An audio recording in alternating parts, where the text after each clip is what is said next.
Node access groups allow you to create specific access to certain nodes or stores. You can assign one or multiple nodes to each group. To access the Node Access Group feature, simply navigate to the Organization section, then the Permissions section. Select Node Access Groups from the available features under the drop-down menu. The displayed screen will show you all the current node access groups available on the left-hand side and all the available nodes on the right.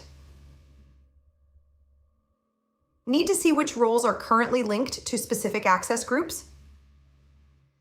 To view the roles associated with a specific node access group, click the cog icon next to the group name. Need to add a new node access group? To create a new node access group, simply select the plus icon at the top of the list.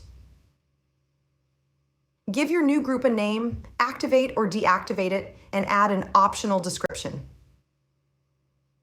Next, select the nodes you want to include in this group.